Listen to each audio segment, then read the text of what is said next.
I've shown you how to add outlets from other outlets, but I get a common question, which is, can I add an outlet from a switch? And the answer is maybe. So I'm going to show you how to figure out if you can do it, and I'm going to show you 2 different ways to add an outlet to a switch coming up.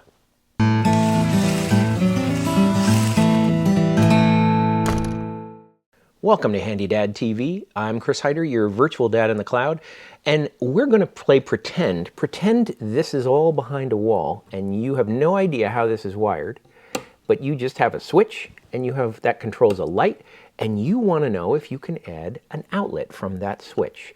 If you open your switch, and all you find is this, where the white and the black wire are both connected to the switch, well, then that white wire is not a neutral. It's actually a hot wire going back to the light. They call that a switch loop, okay? And that means there's power at the light and not in the switch box. In the switch box, it just basically connects these 2 wires, and that's what turns on your light, all right? But that white is not a neutral. So how can you tell if you do have a neutral? Well, let's open up this box. All right, with this switch pulled out, you can see there's a black wire connected to each one of the screws. And that's good. You can see there's 2 cables in here. One comes in and from the bottom and one goes out the top. You also have the white wires are connected together, either under a wire nut or in this case, a Wago connector. So that's a good situation. This is a neutral going to the light. Now the next thing is, if you want this outlet to be hot all the time, you need to know which one of these black wires is hot all the time and which one goes to the light. And the only way to tell that, if you can't see the wires, pretend this is behind a wall. If you can't see the wires, turn the switch off and let's turn the power back on. Okay, with the power back on, I can take my non-contact voltage tester and I can touch it to that black wire and that black wire. This one makes a sound, so the top one is the hot one. That's the one that I would connect my outlet to. Now, if you don't have a non-contact voltage tester like this, you can use an old-fashioned tester like this one. Just cross very carefully, touch that screw and touch it to the ground, and you can see that it lights up. So it's the top one. Now I can turn the power off again. Now since I know this one is hot, all I'm going to do is take that one off of there. All right, so what I've done here is I've taken the outlet and I ran a wire into the new outlet here, and the black gets connected to the brass screw, and on the other side the white wire gets connected to the silver screw, and the ground wire gets connected to the green screw. And you can always remember white to light and dark to dark. Now on this side, this is that wire that comes in from the outlet. I haven't done anything with it yet. On this side, this is the one that I disconnected from the switch. Okay, so this is the one that's hot all the time. So remember what I said, these 2 are definitely going to get connected because this is going to go to the hot over here. So you want that hot all the time.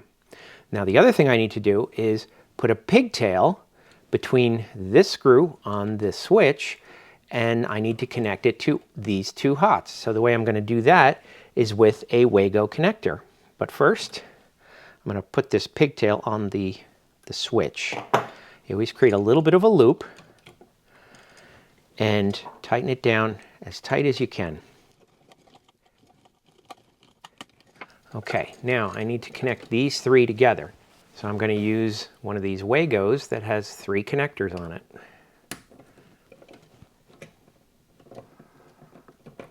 And I'm going to leave this open so that you can see it when I'm done.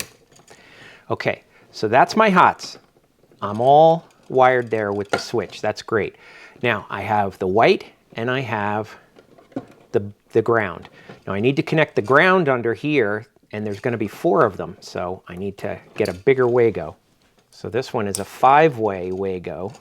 You can connect up to 5 wires under it, and that's generally tough to do in a normal size box like this. Usually 3 is the most wires that I can fit in a box like this. Alrighty, and now the last thing is the neutrals, and I need a different Wago for that as well. And the Wago connectors make it easy for me to take things apart and put them back together on this project board. But I use them in my house too because it makes it real easy if I ever need to change something.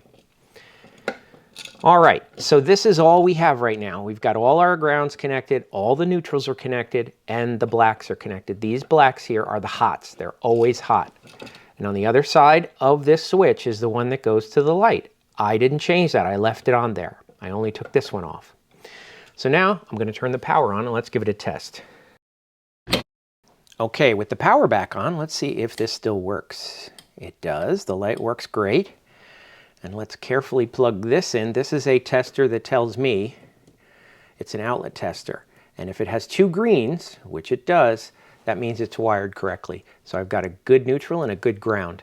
And whether this is on or not, that outlet is always hot. So that's the first way that you can run a new outlet. But let's just say you didn't want a separate outlet. You wanted an outlet here. There's a switch, but you want to change it to a switch and an outlet. Well, they make a device for that. It looks like this, where you can change it to a switch, but also have an outlet in the same box. So let's turn off the power and we'll wire this up. Now, before I completely take this apart, I'm going to put blue tape around the one that goes to the light. So that's the one that's going to go to the light. All right, now all I've done is I've taken the old switch out. And remember, this blue tape is the one that goes to the light. That's the hot that goes to the light. So that means this one is the hot continuously. Now, let's take a look at this type of device here. This has a switch and an outlet. Now, you can set it up so that switch works this outlet, but we're not going to do that. We're going to set it up so that the switch works the light and the outlet is hot all the time. Now, how are we going to do that? Well, let's take a look here. We've got two black screws on this side with a connecting tab between them. So this tab right here can be removed if you want to put it on two separate hots. For this purpose, we're just going to connect the hot all the time to one of these screws, and they're both connected. So I only need to put the wire on one of these screws. The green one is obviously going to be the ground. Now the other side is a little more confusing. This has a light screw, the silver screw, which is a neutral for the outlet. And then the other side is going to be a brass screw, that's the hot, that is controlled by the switch. So that's the one that I'm going to make go to the light. Now the first thing you're always going to do is make sure you have a ground connected to the switch or the receptacle, whichever the case may be. And so since I have two grounds here, I need to create a pigtail, and then I'm going to connect them all together.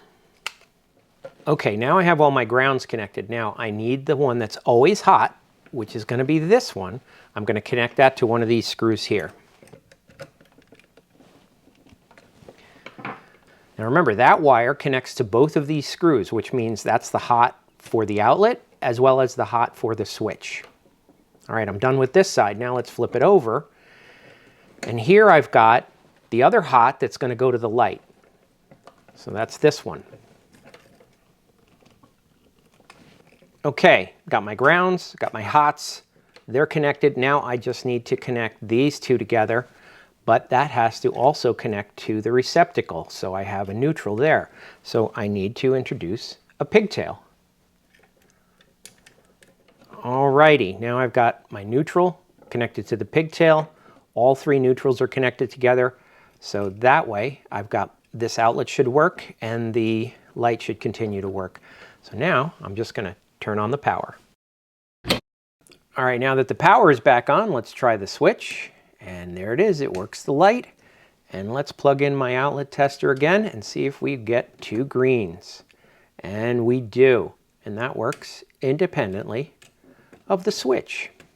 All right, if you have any questions about how to add an outlet to a switch, just leave me a comment below, give this video a thumbs up, and I'll see you in the next one.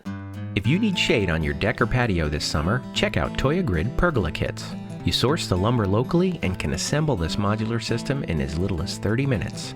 Check the video description for links to videos and more information about Toya Grid.